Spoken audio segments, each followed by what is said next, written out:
5 គន្លឹះជួយអភិវឌ្ឍខ្លួនឲ្យប្រសើរជាងមុនយើងទាំងអស់គ្នាតែងតែចង់ឃើញខ្លួនឯងប្រសើរជាងមុនគ្រប់ផ្នែកហើយការគិតបែបនេះមិនមែនជារឿងអាក្រក់នោះទេផ្ទុយទៅវិញ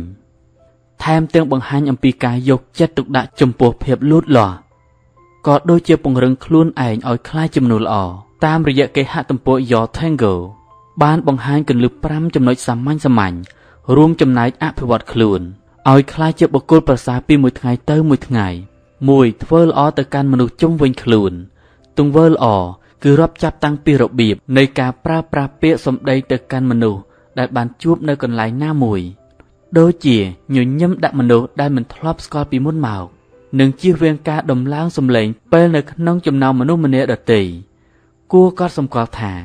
នៅពេលអ្នកដទៃព្យាយាមបញ្ជាសកម្មភាពណាដែលនាំឲ្យពួកគេទទួលបាននៅអារម្មណ៍គ្មានផាសុកភាពទាំងនេះសុទ្ធសឹងតែជាចំណុចរុញឲ្យអ្នកក្លាយជាមនុស្សល្អនិងប្រសើរជាងមុន 2. សម្អាតបរិវេណនៅកន្លែងប្រើប្រាស់រួមប្រសិនបើប្រទះឃើញកាកសំណល់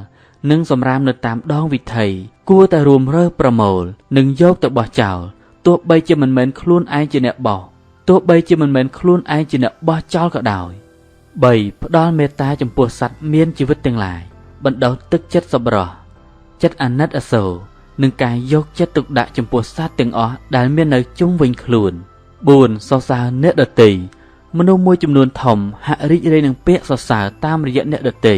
ដូច្នេះគួរតែបង្ហាញក្តីសោមនស្ស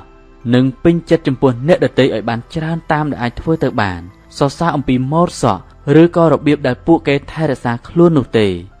នៅពេលដែលអ្នកបានដឹងអំពីការប្រឹងប្រែងរបស់នរណាម្នាក់ផ្ដល់មកកាន់ខ្លួនក៏គួរតែបង្ហាញសេចក្តីពេញចិត្តទៅកាន់ពួកគេឲ្យបានដឹងផងដែរ 5. ត្រៀមខ្លួនរួចរាល់ក្នុងការផ្ដល់ជំនួយធ្វើជាបុគ្គលម្នាក់ដែលមានការតាំងចិត្តនិងត្រៀមខ្លួនរួចរាល់ក្នុងការផ្ដល់ជំនួយទៅកាន់អ្នកដទៃប៉ុន្តែក៏មិនគួររំពឹងថាគេនឹងទទួលការគាំទ្រពីអ្នកនោះទេប៉ុន្តែអ្វីដែលចាំបាច់គឺការត្រៀមខ្លួន